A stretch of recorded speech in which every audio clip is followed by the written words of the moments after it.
નમસ્કાર, હું છું પરવીન પઠાણ અને ગુજરાતની વાત પ્રોગ્રામમાં તમારું સ્વાગત કરું છું। આજે આપણે આપણા આ પ્રોગ્રામમાં જાણીશું કે આપણા ગુજરાત રાજ્યમાં દિવસ દરમિયાન કઈ કઈ ઘટનાઓ બની છે અને કેવી રીતે બની છે, કયો છે સોશિયલ મીડિયાનો હોટ ટોપિક મુદ્દો। તે સમગ્ર જાણકારી વિસ્તારપૂર્વક આપણા આજના આ પ્રોગ્રામમાં આપણે નિહાળીશું।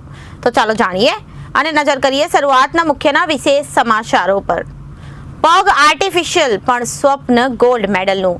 રાજકોટના યુવકે અકસ્માતમાં એક પગ ગુમાવ્યો છતાં જુસ્સો બુલંદ। નોકરી સાથે રોજ કરે છે 2 કલાક જીમ, બેડમિન્ટનની પ્રેક્ટિસ પણ કરે છે। તો બીજી બાજુ ગાત્રો થીજવતી ઠંડીથી લોકો ઠઠવાયા। રાજ્યમાં તાપમાનનો પારો 2 થી 3 ડિગ્રી ગગડ્યો। માઉન્ટ આબુના -3 ડિગ્રીમાં પણ પ્રવાસીઓએ મોજ માણતા દેખાયા। તો બીજી બાજુ બ્રિજ સિટી સુરતમાં ગુજરાતનો સૌથી લાંબો અંડરપાસ બન્યો। ફાયર સેફટીની સાથે લોકોને ગુંગળામણ ન થાય તે પ્રકારની સુવિધાઓ। 7 રેલવે ટ્રેકની નીચે બનેલો પહેલો અંડરપાસ। તો બીજી બાજુ 20 વર્ષમાં ગીરમાં ગાઢ જંગલનું પ્રમાણ 11% ઘટ્યું। બહારના વિસ્તારમાં ઝાડ વધ્યા, સિંહોને ગમવા લાગ્યો ખુલ્લો વિસ્તાર। સેપ્ટે યુનિવર્સિટીના રિસર્ચનું તારણ। તો બીજી બાજુ વિધાનસભામાં નાયબ દંડકને બદનામ કરવાનું કાવતરું ઘડવામાં આવ્યું। રિકન્સ્ટ્રક્શન કરવામાં આવ્યું। ભાજપ યુવા મોરચાના પૂર્વ પ્રમુખની ઓફિસમાં લેટર ટાઈપ કરાયો હતો। વાઘાસિયાએ ભાજપના તાલુકા પ્રમુખ બનવા ષડયંત્ર રચ્યું હોય એવા આક્ષેપ કરવામાં આવી રહ્યા છે।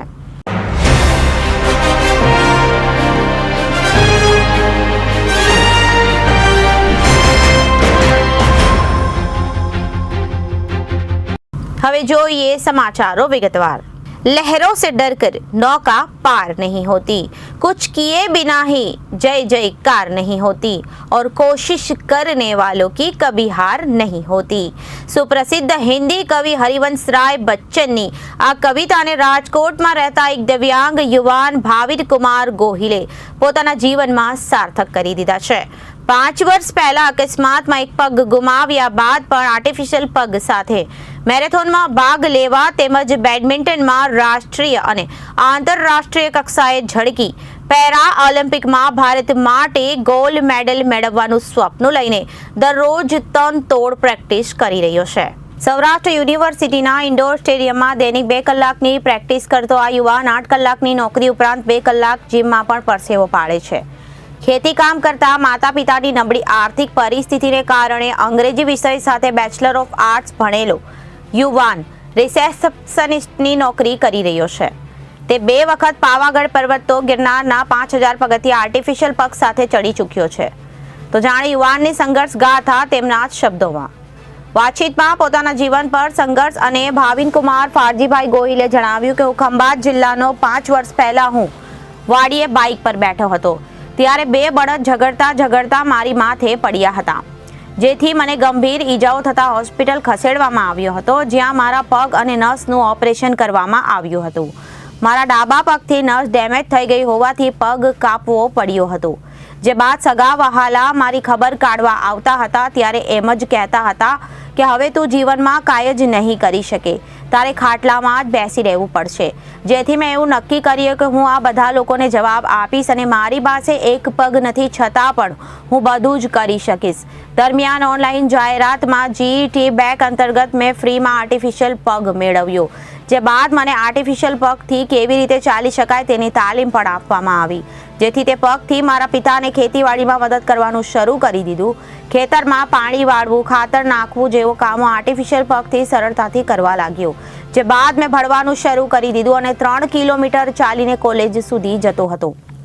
જો કે આ દરમિયાન જે સમયે મારા માતા પિતાની સેવા કરવાની હોય તેવા સમયે માતા પિતા મારી સેવા કરતા હતા તે હું જોઈ શક્યો ન હતો, જેથી જીઈટી બેક કંપનીમાં અમદાવાદમાં નોકરી શરૂ કરી, જે સાથે મેં સ્પોર્ટ્સ એક્ટિવિટી કરવાનું શરૂ કર્યું, કારણ કે હું અગાઉ આર્મીની પણ તૈયારી કરતો હતો। મારા જ્યારે બંને પગ હતા ત્યારે ખેલ મહાકુંભમાં 400 મીટર દોડી, ઊંચી કૂદ અને ભાલા ફેંકની રમતમાં સર્ટિફિકેટ પણ મળ્યા હતા, જે બાદ હું રાજકોટ આવ્યો। અહીં જોબની સાથે જીમ શરૂ કર્યું, જેમાં પ્રથમ વખત ગયો ત્યારે 5 પુશઅપ્સ કરતો હતો, જ્યારે 6 મહિનામાં દરરોજ 100 પુશઅપ્સ કરી રહ્યો છું। આ ઉપરાંત વેઇટ લિફ્ટિંગ અને કેલેથેનિક એક્ટિવિટી પણ શરૂ કરી। આ દરમિયાન મારા મેડમે મને સોસાયટીમાં બેડમિન્ટન રમતતા જોયો, જે બાદ તેઓએ મને કહ્યું કે તું બેડમિન્ટન સારું રમે છે તો કોઈ કોચ પાસેથી કોચિંગ લેવાનું શરૂ કર. જે બાદ મારો કોન્ટેક્ટ સૌરાષ્ટ્ર યુનિવર્સિટીમાં કોચ ચિંતન રાવલ સાથે થયો. એથી હું અહીં તાલીમ લેવા આવી રહ્યો છું, જેમાં કયા પગથી કઈ રીતે ફૂટવર્ક કરવું અને આગળ અને પાછળ કઈ રીતે જવું, રેકેટમાં કઈ રીતે બેડમિન્ટન રમવાની ગ્રીપ આવે તે તમામ પ્રકારની ટ્રેનિંગ હું છેલ્લા 6 મહિનાથી અહીં મેળવી રહ્યો છું. તેમણે પોતાના જીવનના સ્વપ્ન અંગે જણાવ્યું કે મારું મેરેથોનમાં રનિંગ કરવાનું ડ્રીમ છે અને પેરા ઓલિમ્પિકમાં બેડમિન્ટનમાં ભારત માટે રમી ગોલ્ડ મેડલ મેળવવાનું સ્વપ્ન છે. મેરેથોનમાં દોડવા માટે એડવાન્સ આર્ટિફિશિયલ પગની જરૂર પડે છે, જેમાં યુ આકારની કાર્બન પ્લેટ આવે છે, જેનાથી હું રનિંગ કરી શકું. જો કે તે મારી પાસે નથી, પરંતુ કોઈ આ પ્રકારનો પગ અને ડોનેટ કરી શકે તેમ હોય તો હું તેનાથી રનિંગ પ્રેક્ટિસ કરી મેરેથોનમાં ભાગ લેવા માંગુ છું. તેમણે વધુમાં જણાવ્યું કે મેં BA વિથ અંગ્રેજીનો અભ્યાસ કરેલો છે. મારા માતા પિતા ફરજીભાઈ અને માતાનું નામ લીલાબેન છે, જેઓ ખેતીવાડી કરે છે. અહીં સૌરાષ્ટ્ર યુનિવર્સિટીમાં દરરોજ બેડમિન્ટનની 2 કલાકની પ્રેક્ટિસ કરું છું, જે માટે 6 કિલોમીટર દૂરથી સાયકલ લઈને આવું છું. આ ઉપરાંત 2 કલાક જિમમાં જાઉં છું અને 8 કલાકની નોકરી કરું છું. હું જ્યારે દવાખાનામાં હતો ત્યારે મારા દાદાએ મને કહ્યું હતું કે તારો પગ ભલે કપાઈ ગયો, પરંતુ તારે પાવાગઢ અને જૂનાગઢ ગિરનાર પર્વત ચડવાનું છે. જેથી હું 2 વખત પાવાગઢ પર્વત તો 1 વખત ગિરનાર 5000 પગથિયા ચડી 1 કલાકમાં ચડી ગયો. કોચ ચિંતન રાવલે જણાવ્યું કે મહિના પહેલા ભાવિન કુમાર ગોહિલ નામનો યુવાન મારી પાસે આવ્યો હતો. કહ્યું મારે બેડમિન્ટન શીખવું છે અને ઓલિમ્પિકમાં ભારત માટે ગોલ્ડ મેડલ મેળવવો છે, પરંતુ તે વખતે મને આ યુવાનની વાત ગળે ન ઉતરી, કારણ કે યુવાનનો એક પગ ન હતો અને આર્ટિફિશિયલ પગથી પ્રેક્ટિસ કરવાની હતી. જ્યારે બેડમિન્ટનની પ્રેક્ટિસ ખૂબ જ અઘરી હોય છે, પરંતુ થોડા દિવસો બાદ આ યુવાન રેગ્યુલર અહીં આવતો હોવાથી મને લાગ્યું કે ખરેખર આ યુવાનમાં સ્પાર્ક છે અને મારે પ્રેક્ટિસ કરાવવી જોઈએ. જેથી સૌરાષ્ટ્ર યુનિવર્સિટીના કુલપતિ ડોક્ટર કમલ ડોડિયા, કુલસચિવ ડોક્ટર રમેશ પરમાર અને શારીરિક શિક્ષણ નિયામક ડોક્ટર હરીશ રાબાના પ્રયાસોથી યુવાનની અહીં વિનામૂલ્યે પ્રેક્ટિસ કરવાનું શરૂ કરવામાં આવ્યું. આ યુવાનને બેડમિન્ટનની પ્રેક્ટિસ માટે શટલ સહિતનો ખર્ચ યુનિવર્સિટી ઉઠાવી રહી છે. યુવાનનું સપનું સાકાર થાય તેવા જ પ્રયાસો અમારા દ્વારા કરવામાં આવી રહ્યા છે તેમ જણાવ્યું હતું. રાજ્યમાં છેલ્લા 2 દિવસ દરમિયાન લઘુત્તમ તાપમાનમાં સામાન્ય કરતા 2 થી 3 ડિગ્રીનો ઘટાડો થતા લોકો છૂટવાયા છે. ઉત્તર અને ઉત્તર પૂર્વ તરફથી ફૂંકાઈ રહેલા પવન હાલ લોકોને ધ્રુજાવી રહ્યા છે. 6.5 ડિગ્રી સામે કચ્છનું નલિયા વધુ એકવાર સૌથી ઠંડુ શહેર બન્યું છે. ગુજરાતની સાથે પડોશી રાજ્ય રાજસ્થાનમાં પણ કડકડાટી ઠંડી પડી રહી છે. માઉન્ટ આબુ પર તાપમાનનો પારો -3 ડિગ્રી થતા ઠેર ઠેર બરફની ચાદર છવાયેલી જોવા મળી રહી છે. ક્રિસમસ વેકેશનની મજા માણવા આવેલા પ્રવાસીઓ માઇનસ તાપમાનમાં પણ વાતાવરણની મોજ માણતા જોવા મળી રહ્યા છે. રાજ્યમાં છેલ્લા 2 દિવસથી લઘુત્તમ તાપમાનમાં ઘટાડો થયો છે, જેના કારણે રાજ્યના મોટાભાગના શહેરોમાં લોકો કડકડાટી ઠંડીનો અનુભવ કરી રહ્યા છે. છેલ્લા 24 કલાક દરમિયાન નલિયામાં સૌથી ઓછું 6.5 ડિગ્રી તાપમાન નોંધાયું છે. ત્યારબાદ ડીસામાં 9.6, ગાંધીનગરમાં 10.6, ભુજમાં 10.8, રાજકોટમાં 11, અમદાવાદમાં 13.7, પોરબંદરમાં 14.6, ભાવનગરમાં 15.5 અને વડોદરામાં 16.2 ડિગ્રી લઘુત્તમ તાપમાન નોંધાયું છે. કચ્છના ભુજથી નલિયા સુધી કડકડાટી ઠંડી પડી રહી છે. દર વર્ષની માફક નલિયામાં રાજ્યની સૌથી ઓછું તાપમાન નોંધાઈ રહ્યું છે. છેલ્લા 24 કલાક દરમિયાન પણ નલિયામાં લઘુત્તમ તાપમાન 6.5 ડિગ્રી નોંધાયું છે, તો ભુજમાં 10.8 ડિગ્રી નોંધાયું છે. કચ્છમાં પડી રહેલી કડકડાટી ઠંડીના કારણે લોકો દિવસે પણ તાપણાનો સહારો લેતા જોવા મળી રહ્યા છે. હાલમાં ગુજરાત ઉપર ઉત્તર અને ઉત્તર પૂર્વ દિશા તરફથી પવન આવી રહ્યા છે, જેની દિશા બદલાઈને આગામી 2 દિવસમાં પૂર્વ તરફથી થવાની હોવાથી તાપમાનમાં સામાન્ય વધારો નોંધાઈ શકે છે. પરંતુ તેમ છતાં પવનની ગતિ 5 થી 10 કિલોમીટર પ્રતિ કલાકની ઝડપે રહેવાથી ઠંડી અનુભવાઈ શકે છે. ઉલ્લેખનીય છે કે વેસ્ટર્ન ડિસ્ટર્બન્સની અસરો હટી જતા વાતાવરણમાં ધુમ્મસનું પ્રમાણ પણ ઓછું થયું છે. પરંતુ ગત રોજથી ઉત્તર અને મધ્ય ગુજરાતના ભાગોમાં ઠંડા પવનના કારણે દિવસ દરમિયાન મહત્તમ તાપમાનમાં સામાન્ય કરતાં 2 થી 3 ડિગ્રી સેલ્સિયસ નીચું રહ્યું છે. માઉન્ટ આબુમાં આજે પણ તાપમાનનો પારો -3 ડિગ્રીએ પહોંચી જતા ઠેર ઠેર બરફની ચાદર છવાયેલી જોવા મળી હતી. ગુરુ શિખર પર તો -5 ડિગ્રી તાપમાન નોંધાયું હતું અને 31 પૂર્વે ગુજરાતીઓ સહિત મોટી સંખ્યામાં પ્રવાસીઓ માઉન્ટ આબુમાં વેકેશન માણવા આવી પહોંચ્યા છે. ત્યારે -ડિગ્રીમાં તાપમાન હોવા છતાં પ્રવાસીઓ બરફ સાથે રજાઓની મજા માણતા જોવા મળી રહ્યા હતા. જમ્મુ કાશ્મીર, હિમાચલ પ્રદેશ અને ઉત્તરાખંડમાં સતત હિમવર્ષા પડી રહી છે. હિમાચલ 340 રસ્તાઓ ટ્રાફિક માટે બંધ છે. ચિતકુલમાં 2.5 ફૂટની વધુ બરફ છે, જેના કારણે ઘણા પ્રવાસીઓ ફસાઈ ગયા છે. કાશ્મીરમાં હિમવર્ષાને કારણે શ્રીનગર લેહ રોડ બંધ છે. કાશ્મીર યુનિવર્સિટીની પરીક્ષાઓ રદ કરવામાં આવી છે. 1800 જેટલા વાહનો ફસાયા છે. ગાંદરબલ, સોનમર્ગ, પહેલગામ, ગુંડ, બારામુલ્લા સહિત અનેક સ્થળોએ તાપમાન -10 થી 22 ડિગ્રી સુધી પહોંચી ગયું છે. સ્માર્ટ સિટી સુરતમાં સતત વધી રહેલી જનસંખ્યાને ધ્યાને રાખી મહાનગરપાલિકાએ ટ્રાફિકનું ભારણ ન વધે તે માટે દર વર્ષે નવા રોડ અને બ્રિજ પાછળ કરોડો રૂપિયાનો ખર્ચ કરે છે. ત્યારે ઓક્ટોબર 2020થી શરૂ થયેલા લિંબાયતને ડિંડોલીથી જોડતા અંડરપાસનું કામ પૂર્ણતાને ઓરે છે અને ફેબ્રુઆરી મહિનામાં લોકો માટે શરૂ કરી દેવાશે તેવી શક્યતા છે. આ અંડરપાસ ઘણી બધી રીતે વિશેષ છે. નંદનવન સોસાયટી પાસે ભેસ્તાન ઓવરબ્રિજ પર અપ્રોચ બન્યા બાદ લિંબાયતના લોકોને ભેસ્તાન માટેની કનેક્ટિવિટી સીધી મળી રહેશે. ફેબ્રુઆરીથી લોકો માટે ખુલ્લા મુકાનારા આ અંડરપાસ બ્રિજથી પ્રતિદિન 50,000થી વધુ વાહન ચાલકોને અંડરપાસનો લાભ મળી શકશે. આ અંડરપાસમાં ફાયર સેફટી અને લોકોને ગુંગળામણ ન થાય તે પ્રકારની અત્યાધુનિક સુવિધાઓ સજ્જ કરવામાં આવી છે. નવાઈની વાત તો એ છે કે સુરતમાં પ્રથમ વખત કહી શકાય કે એવો રેલવે અંડરપાસનું નિર્માણ કાર્ય જાન્યુઆરીમાં પૂર્ણ થઈ જશે. નવા ગામ લિંબાયત વિસ્તારને જોડતો હોવાથી આ નીલગિરી રેલવે અંડરપાસનું નિર્માણ કરતા રોજના 50,000થી વધુ વાહન ચાલકોને સીધો ફાયદો થશે. ખાસ કરીને લોકોને રોજના થતા લાંબા ચક્રાઓમાંથી મોટી રાહત મળશે. હીટ વેન્ટિલેશન અને એર કન્ડિશન HVAC અને ફાયર સિસ્ટમ ધરાવતો અંડરપાસ સમગ્ર રાજ્યનો પહેલો અંડરપાસ બનશે. આ અંડરપાસમાં બનાવવામાં પાલિકાને 55 કરોડ જેટલો ખર્ચ થયો છે. અંડરપાસમાં બંને તરફ ત્રણ મળી ફૂલ 6 લેન બનાવી હોવાથી ભવિષ્યમાં પણ ટ્રાફિક સમસ્યા નહીં રહે અને વાહન વ્યવહાર સરળ બનશે એવો પાલિકાનો દાવો છે. આ અંડરપાસ માત્ર હળવા વાહનો માટે જ મોટા વાહનો પણ જઈ શકે તેમ નથી હોવાથી આ કોઈક વાર આગ જેવી ઘટના બ્રિજની અંદર થાય તો તેને રોકવા માટે પાલિકાએ 10 લાખ રૂપિયાનો ખર્ચે અંડરપાસ સુવિધામાં સુવિધા ઊભી કરી છે. અંડરપાસની બંને તરફ 4 ઇંચની પાઇપ લગાડવામાં આવી છે જે આગ લાગે તો બહારથી પાણીનું કનેક્શન પાઇપમાં જોડીને અંદર 15થી 20 મીટરના અંતર લગાવવામાં આવેલા નોઝલથી પાણી અંદર સુધી પહોંચાડી શકાય છે. વધુમાં જાણવા મળેલી માહિતી પ્રમાણે અંડરબ્રિજનું મોટાભાગનું કામ પૂરું થઈ ગયું છે અને હાલ ફિનિશિંગનું કામ ચાલુ છે. સંભવત ફેબ્રુઆરી મહિનામાં વાહન ચાલકો માટે ખોલી દેવામાં આવશે. લિંબાયત ડિંડોલી અંડરપાસ બ્રિજની એપ્રોચ સહિતની ફૂલ લંબાઈ 502 મીટરની છે જેમાં માત્ર અંડરપાસ માટેનો વિસ્તાર 180 મીટરનો છે. આ અંડરપાસ ગુજરાતમાં સૌથી લાંબો હોવાનું અધિકારીઓનું કહેવું છે. સામાન્ય રીતે મોટાભાગના અંડરપાસની લંબાઈ 40થી 60 મીટર સુધી હોય છે પરંતુ લિંબાયત ડિંડોલી અંડરપાસની લંબાઈ વધારે હોવાથી જો કોઈ વાર ટ્રાફિક જેવી સમસ્યા થાય તો વાહનોના ધુમાડાથી સફોકેશન અને ગરમીની સમસ્યા ન સર્જાય તેની કાળજી પાલિકાએ રાખી છે. તેના માટે હીટેડ વેન્ટિલેટર એર કન્ડિશન HVACની સુવિધા લગાડવામાં આવી છે જેમાં ગરમ હવા બહાર સુધી ખેંચવા અને તાજી હવા અંદર લઈ જવા માટે વ્યવસ્થા કરવામાં આવી છે. મહાનગરપાલિકાએ તેની પાછળ 1.5 કરોડ રૂપિયાનો ખર્ચ કર્યો છે.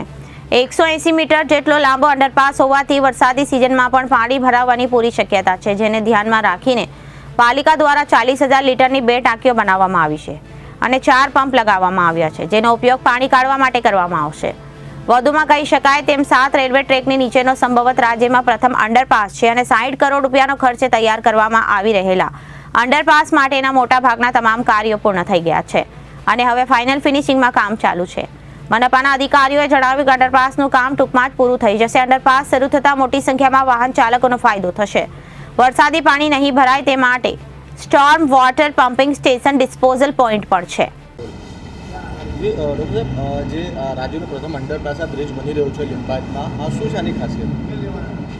આ ખૂબ સરસ અને લોકોના ઉત્સાહપૂર્વક બ્રિજ છે. લોકો માટે ખૂબ સરળતા જે નવા ગામના જનતાને, નીલગિરીના જનતાને, લિંબાયતની પ્રજાને લિંબાયતથી ડિંડોલી નવા ગામ જવા માટે ખૂબ લાંબુ અંતરથી કપવા પડતું ત્યારે અમારા નવસારીના લોકપ્રિય સાંસદ આદરણીય CR પટેલ સાહેબ અને લિંબાયતના લોકપ્રિય ધારાસભ્ય સંગીતા પાટીલજી એમના દીર્ઘદૃષ્ટિના કારણે ઘણા વર્ષોથી આ બ્રિજની ડિઝાઇન બનાવવામાં આવતી હતી અને આજે આપણી સામે આપ બધું જોઈ રહ્યા છો.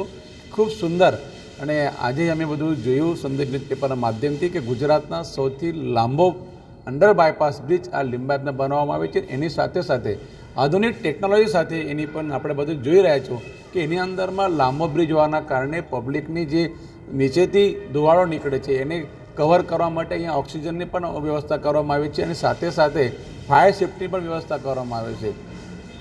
અંડર બાયપાસ હોવાના કારણે કદાચિત વરસાદમાં પાણી વધારો ભેગો થઈ શકે. તો એટલા માટે પણ અંડર બાયપાસ નીચે જ એની અંદર 2 ટાંકીની વ્યવસ્થા કરવામાં આવી. એની જે તે સમયે મારી સાથે પૂર્વ ડ્રેનેજ કમિટી ચેરમેન વિક્રમભાઈ પાટીલ પણ છે. એમની ઉપસ્થિતિમાં જે તે સમયે વિક્રમભાઈ પાટીલ ડ્રેનેજ કમિટી ચેરમેન હતા. એમની પણ એક દક્ષતા લઈને આ કમિટી સાથે રજૂઆત કરી અને સંગીતાબેન પાટીલજીને ધ્યાનમાં લઈને અહીંયા 2 ટાંકીની બનાવવામાં આવી છે. 2 ટાંકીની કેપેસિટી લગભગ 50,000 લીટર પાણી એની અંદરમાં આપણે કેપેસિટી છે અને 50,000 પાણીને ઉપર ઉંચકવા માટે પણ અહીંયા 2 આ બાજુ 2 અને પેલી બાજુ 2 એટલે 4 પ્રકારના પંપ લગાડવામાં આવે છે.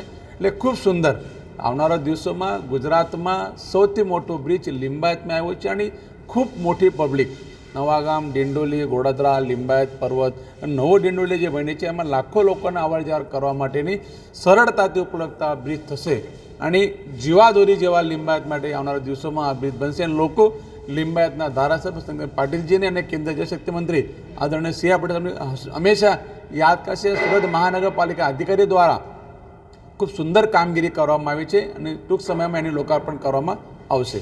કેટલું ખર્ચ થયો તેની પાસે? સાહેબ એનો અંદાજે 60 કરોડ જેવો ખર્ચો તે 2020માં એનું ખાતમુહૂર્ત કરવામાં આવ્યું હતું અને આજ લગભગ એમાં પૂર્ણ કરવામાં આવશે. ઇકો સેન્સિટિવ ઝોનના વિવાદના કારણે ગીર અત્યારે સૌ કોઈની નજરમાં છે. સમર્થન અને વિરોધમાં તમામ લોકોના પોતપોતાનો તર્ક છે. આવા સમયે અમદાવાદની વિખ્યાત સેપ્ટી યુનિવર્સિટીનું એક રિસર્ચ સામે આવ્યું છે જે ગીરના જંગલની બદલાતી પરિસ્થિતિનો ચિતાર રજૂ કરે છે. 20 વર્ષના સમયગાળામાં ગીરમાં આવેલો આ બદલાવ એક રીતે આશ્ચર્યચકિત કરે એવો છે. સેપ્ટી યુનિવર્સિટીની વિદ્યાર્થીઓને ગિરનાર વાઇલ્ડ લાઇફ સેન્ચ્યુરીમાં જંગલનું પ્રમાણ વધ્યું છે કે ઘટ્યું છે માટે મહત્વનું રિસર્ચ કર્યું છે. આ રિસર્ચ કુલ કેટલા વિસ્તારમાં કરવામાં આવ્યું છે કેમ કે આ વાઇલ્ડ લાઇફ સેન્ચ્યુરીની પસંદગી કરી. 2 દાયકામાં કયા કારણે ગાઢ જંગલોમાં ઘટાડો થયો? આ સ્ટડી શેના આધારે કરવામાં આવી? છેલ્લા 2 દાયકામાં આવેલા પરિવર્તનથી ત્યાંના વન્યજીવોને અને ખાસ કરીને સિંહોને શું અસર થઈ શકે છે એ બાબતે સેપ્ટ યુનિવર્સિટીના આસિસ્ટન્ટ પ્રોફેસરે માનુશ્રીએ વાતચીત કરી હતી. પ્રોફેસર માનુશ્રીએ કહ્યું કે સેપ્ટ યુનિવર્સિટીમાં માસ્ટર ઇન જીઓમેટ્રિક્સ કોર્સ ચાલે છે જેમાં 4 સેમેસ્ટર હોય છે જે પૈકી 3 સેમેસ્ટરમાં વિદ્યાર્થીઓને સ્ટુડિયો બેઝડ લર્નિંગ કરવામાં આવે છે.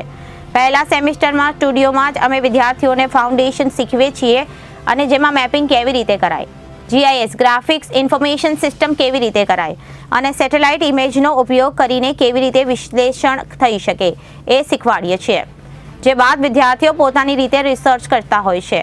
આ જ પ્રક્રિયાના ભાગરૂપે એક વિદ્યાર્થીની શ્રદ્ધા સેંદેએ પોતાના પ્રોજેક્ટ માટે આ રિસર્ચ કર્યું છે. અમારો મુખ્ય ઉદ્દેશ સેટેલાઇટના ડેટાના અલગ અલગ જગ્યાનો રિપોર્ટ તૈયાર કરવાનો હતો જેનાથી જાણી શકાય કે ગિરનાર વાઇલ્ડ લાઇફ સેન્ચ્યુરીમાં જંગલની ગીચતામાં ક્યારે અને કેવી રીતે ફરક આવ્યો. પ્રોફેસર માનુશ્રીએ જણાવ્યું આમ તો ભારતમાં 500 કરતાં વધુ વાઇલ્ડ લાઇફ સેન્ચ્યુરી આવેલી છે પણ ગુજરાતની સૌથી પ્રખ્યાત એશિયાઈ સિંહ માટે જાણીતી છે. ગિરનાર વાઇલ્ડ લાઇફ સેન્ચ્યુરીના 182 સ્ક્વેર કિલોમીટરની વિસ્તારને અમે સ્ટડી માટે પસંદ કર્યો છે જેમાં 2 દાયકામાં એટલે કે 2000થી લઈને 2020 દરમિયાન ત્યાં કેવા ફેરફાર આવ્યા છે, જંગલનું ગ્રીન કવર કેટલું ઘટ્યું વધ્યું છે અને તેના કારણે વન્યજીવોની જિંદગી કેટલી બદલાઈ છે એ જાણવા માટે પ્રયાસ કર્યા હતા. ફોરેસ્ટ સર્વે ઓફ ઇન્ડિયાના સર્વે પ્રમાણે ભારતમાં ફોરેસ્ટ કવર વધતું રહ્યું છે. જો કે કેટલીક સ્ટડીમાં એવું દર્શાવવામાં આવે કે અમુક વિસ્તારોમાં ફોરેસ્ટ કવરમાં ઘટાડો થયો છે પણ આ બાબત કોઈ નક્કર પુરાવા નથી. એટલે કે અમારા રિસર્ચ માટે 20 વર્ષમાં અને ગ્રાઉન્ડ ખરેખર શું થયું છે એ જાણવા માટે સેટેલાઇટ તસવીરોની મદદ લેવામાં આવી છે જેથી અમે કોઈ પણ પ્રકારના ભેદભાવ કે પૂર્વાગ્રહ વગર સેટેલાઇટ ડેટાના આધારે હકીકત જાણી શકીએ છીએ. પ્રોફેસર માનુશ્રી ભટ્ટે જણાવ્યું કે આ સ્ટડી કરવામાં 2 મહિના જેટલો સમય લાગ્યો જેના માટે છેલ્લા 20 વર્ષના સમયગાળામાં ગિરનાર વાઇલ્ડ લાઇફ સેન્ચ્યુરીના લેન્ડસ્ટેટ સેટેલાઇટ ડેટા લીધા છે. આ ડેટા મેળવ્યા બાદ ગાઢ જંગલ વિસ્તાર, મેદાની અને પ્રદેશ તેમજ જળપ્રવાહના વિસ્તારને અલગ અલગ રીતે તારવ્યો છે. વધુ ઊંડાણથી રિસર્ચ માટે 20 વર્ષના સમયગાળાને 3 ભાગમાં વહેંચી દીધો એટલે કે 2000નું વર્ષ, 2010નું વર્ષ અને 2020નું વર્ષ. ગિરનાર વાઇલ્ડ લાઇફ સેન્ચ્યુરીના સ્ટડીમાં પરિણામ સ્વરૂપે જાણવા મળ્યું કે 2000ના વર્ષમાં 94% ગાઢ જંગલ હતું. એ પછી 1 દાયકા બાદ એટલે કે 2010માં વર્ષમાં ગાઢ જંગલના પ્રમાણમાં 2% જેટલો ઘટાડો નોંધાયો છે. જ્યારે 2000 અને 2020ના ડેટાની સરખામણીએ કરેલા 2 દાયકામાં આ વિસ્તારમાં ગાઢ જંગલમાં 11% ઘટાડો થયો. જો કે તેનો સીધો મતલબ એવો નથી કે ગીરમાં ફોરેસ્ટ કવર ઘટ્યું છે. ફોરેસ્ટ સર્વે ઓફ ઇન્ડિયા પોતાના ડેટામાં જંગલ વિસ્તારને 3 થી 4 ભાગમાં વહેંચે છે જેમાં કોઈ વિસ્તારમાં ગીચતા 10% થી 40% હોય તો ખુલ્લું જંગલ વિસ્તાર, ગાઢ જંગલ એટલે કે 40 થી 70% ગીચતાવાળો વિસ્તાર અને અતિ ગાઢ જંગલ કે 70% થી વધુ ગીચતાવાળો હોય છે. ગાઢ જંગલનું 11% પ્રમાણ ઘટ્યું છે. તેનાથી ગીરના વન્યજીવોને કેવા પ્રકારનો ખતરો છે? આ સવાલના જવાબમાં પ્રોફેસર માનુશ્રી ભટ્ટે કહ્યું કે કોઈક વિસ્તાર ગાઢ જંગલમાંથી ખુલ્લા જંગલમાં પરિવર્તિત થાય તો કેટલાક પ્રજાતિઓને ફરક પડી શકે છે, જેમ કે દેપડા, ઝરક જેવા પ્રાણીઓ. પરંતુ એક સ્ટડીનું એવું પણ તારણ છે કે એશિયાઈ સિંહ ગાઢ જંગલ કરતાં હવે ખુલ્લા જંગલને વધુ પસંદ કરી રહ્યા છે, કેમ કે તેમના શિકાર શોધવા અને તેમનો પીછો કરવા સરળ પડે છે, જેથી આ ફેરફાર સિંહો માટે સારી વાત કહી શકાય છે. ગીરના સિંહોની મૂવમેન્ટ એ જંગલની ગીચતામાં આવેલા ફેરફારમાં પણ ઘણી સામ્યતા દેખાઈ રહી છે. વિધાનસભાના નાયબ દંડક કૌશિક વેકરિયાને એક લેટર વાયરલ કરીને બદનામ કરાયા હતા. આ ગુનામાં ભાજપના પૂર્વ હોદ્દેદાર સહિત 4 આરોપીઓની પોલીસે ગઈકાલે 28મી ડિસેમ્બરે ધરપકડ કરી હતી. ત્યારે આ 4 આરોપીઓને રાખીને ઘટનાનું રિકન્સ્ટ્રક્શન કરવામાં આવ્યું હતું. 4 આરોપીને સાથે રાખીને પૂર્વ યુવા ભાજપ પ્રમુખ મનીષ વઘાસિયાની ઓફિસ પર પોલીસ પહોંચી હતી અને ત્યાં સમગ્ર મામલે તપાસ કરી હતી. અહીં રાજકીય માહોલ ગરમાયો જોવા મળ્યો છે. 4 આરોપીઓને લઈને પોલીસ પહોંચી ત્યારે લોકોના ટોળે-ટોળા ઉમટી પડ્યા હતા. સમગ્ર મામલે વાઘાસિયાએ ભાજપના તાલુકા પ્રમુખ બનવા ષડયંત્ર રચ્યું હતું. મુખ્ય આરોપી અમરેલી તાલુકાના ભાજપના પૂર્વ યુવા ભાજપ પ્રમુખ મનીષ વાઘાસિયા, જસવંતગઢ સરપંચ અશોક માંગરોળિયા, જીતુ ખાતરા, પાયલબેન ગોઠી સહિતના અલગ અલગ લેટર પેડમાં ભૂમિકાઓ સામે આવતા ધરપકડ કરી પૂછપરછ હાથ ધરવામાં આવી છે. આરોપીઓ 1 દિવસના રિમાન્ડ બાદ વિધાનસભા નાયબ દંડક કૌશિક વેકરિયા વિરુદ્ધ રાજકીય કાવતરામાં તપાસ દરમિયાન માહિતીઓ બહાર આવી હતી. મુખ્ય આરોપી પૂર્વ યુવા ભાજપ હોદ્દેદાર મનીષ વઘાસિયા સહિત 4 આરોપીઓની ધરપકડ કરવામાં આવી હતી. રિકન્સ્ટ્રક્શન બાદ કોર્ટમાં રજૂ કર્યા બાદ 1 દિવસના રિમાન્ડ મળ્યા હતા. સાયબર ક્રાઇમ લોકલ ક્રાઇમ બ્રાન્ચની સંયુક્ત ટીમો દ્વારા આરોપીની પૂછપરછ માહિતીઓ બહાર આવી છે. મુખ્ય આરોપી મનીષ વઘાસિયાને તાલુકા ભાજપ પ્રમુખ બનવું હતું. મુખ્ય આરોપી મનીષ વઘાસિયા ભાજપના સક્રિય સભ્ય હતા. તાલુકા ભાજપ પ્રમુખ બનવામાં વિધાનસભા નાયબ દંડક અને તાલુકા પંચાયત પ્રમુખ અને અવરોધ બનતા હતા. મનીષ વઘાસિયા અમરોલી તાલુકાના ભાજપ પ્રમુખ નહીં બનતા વિધાનસભા નાયબ દંડકની છબી ખરાબડાવવા, બદનક્ષી કરવા માટે ગુનાનો અંજામ આપ્યો હતો. આરોપીઓને આ ગુના કરવો કયા નેતાઓ દ્વારા માર્ગદર્શન આપવામાં આવ્યું, આ સમગ્ર મામલે પોલીસ તપાસનો ધમધમાટ શરૂ કર્યો છે. આવતીકાલે વધુ કેટલાક ઘટસ્ફોટ થવાની શક્યતા છે. પોલીસ તપાસ દરમિયાન અમરેલી ભાજપના સિનિયર નેતાઓમાં ચિંતા વધી છે. અમરેલી પોલીસની ટીમો દ્વારા આરોપીઓ દ્વારા કેવી રીતે લેટરપેડ બનાવવામાં આવ્યા હતા તેને લઈ પોલીસ દ્વારા રિકન્સ્ટ્રક્શન પંચનામું પોલીસ દ્વારા કરવામાં આવ્યું હતું. જ્યારે ભાજપના કાર્યકર્તાઓ દ્વારા ભાજપના ધારાસભ્ય સામે પ્રતિષ્ઠાને હાનિ પહોંચાડવા માટેનું રાજકીય કાવતરું ઘડવામાં આવ્યું હતું. તે ભાજપના જ કાર્યકરો સામે પોલીસ દ્વારા કડક કાર્યવાહી હાથ ધરી પૂછપરછ હાથ ધરી છે અને પંચનામું કરાયું હતું. અમરેલીના પૂર્વ સાંસદ નારણ કાછડિયાની ઓફિસની આજુબાજુ મુખ્ય આરોપી મનીષ વઘાસિયાની ઓફિસ આવેલી છે. અહીં મનીષ વઘાસિયાની ઓફિસમાં લેટર ટાઈપ કરવામાં આવ્યા હતા, જ્યાં પોલીસ પહોંચી રિકન્સ્ટ્રક્શન પંચનામું કરવામાં આવ્યું હતું. વિધાનસભા નાયબ દંડક કૌશિક વેકરિયા વિરુદ્ધ લખાણ કરી સોશિયલ મીડિયામાં વાયરલ કરાયો હતો, જેમાં અમરેલી તાલુકા પંચાયત પ્રમુખ કિશોર કાનપરિયાની બનાવટી લેટરપેડ પર ખોટી સાઇન કરાઈ હતી. લેટરપેડમાં રેતી દારૂ જેવા ગેરકાયદેસર પ્રવૃત્તિઓમાં હપ્તા કૌશિક વેકરિયા દ્વારા લેવામાં આવ્યા હોવાના ગંભીર સનસનીખેજ આરોપ લગાવવામાં આવ્યા હતા, જેથી અમરેલી જિલ્લા ભાજપમાં ખળબળાટ મચી ગયો હતો. કાર્યકર્તાઓમાં નારાજગી જોવા મળતા અમરેલી પંથકના 100 જેટલા આગેવાનો કૌશિક વેકરિયાના સમર્થકો સમગ્ર ઘટનાને લઈ ગુજરાત પ્રદેશ ભાજપ પ્રમુખ CR પાટીલના ગાંધીનગર સુધી પહોંચાડી રજૂઆતો કરવામાં આવી હતી. આ દરમિયાન અમરેલી સિટી પોલીસ સ્ટેશનમાં કિશોર કાનપરિયાએ ફરિયાદ નોંધાવી હતી. સિનિયર નેતાઓ સુધી કનેક્શન ખુલી શકે અને અમરેલીના સિનિયર નેતા સુધી કનેક્શન પહોંચી શકે અને અમરેલીના ધારાસભ્ય કૌશિક વેકરિયાની બદનામી કરવા મામલે આરોપી દ્વારા રાજકીય કાવતરામાં લેટરપેડ બનાવવામાં 4 આરોપીની ધરપકડ બાદ પોલીસની ખાનગી રાહે તપાસ સિનિયર નેતા સામે જોવા મળી રહી છે. કાર્યકર્તાઓ પાછળ દિગ્ગજ સિનિયર નેતાઓની દોરી સંસાર હોવાનો ગણગણાટ જોવા મળી રહ્યો છે. લોકસભા ચૂંટણી સમયે આ વિવાદમાં આવેલા નેતા અને પોલીસની રડારમાં હોવાની માહિતી સૂત્રો પાસેથી મળી હતી, જેના કારણે કાર્યકરોનું કનેક્શન અમરેલીના રાજનેતા સુધી પહોંચી શકે છે. અમરેલી તાલુકાના પંચાયત પ્રમુખ કિશોર કાનપરિયાના નામ અને હોદ્દાવાળો બનાવટી લેટરપેડ સોશિયલ મીડિયામાં 27મી ડિસેમ્બરે વાયરલ કર્યો. ત્યારબાદ મામલો જિલ્લા પોલીસ વડા સુધી પહોંચ્યો હતો. આ ઘટનાને લઈ ઘેરા પ્રત્યાઘાતો પડ્યા હતા. કેટલાક આગેવાનો ગાંધીનગર સુધી કૌશિક વેકરિયાને સમર્થનમાં પણ પહોંચ્યા હતા. આ ઘટનામાં અમરેલી સિટી પોલીસ સ્ટેશનમાં કિશોર કાનપરિયાએ ફરિયાદ નોંધાવી હતી અને ગુનો નોંધાયા બાદ અમરેલી એસપીની ટીમે local crime branch, cyber crime સહિતની ટીમો દ્વારા તપાસનો ધમધમાટ શરૂ કર્યો હતો.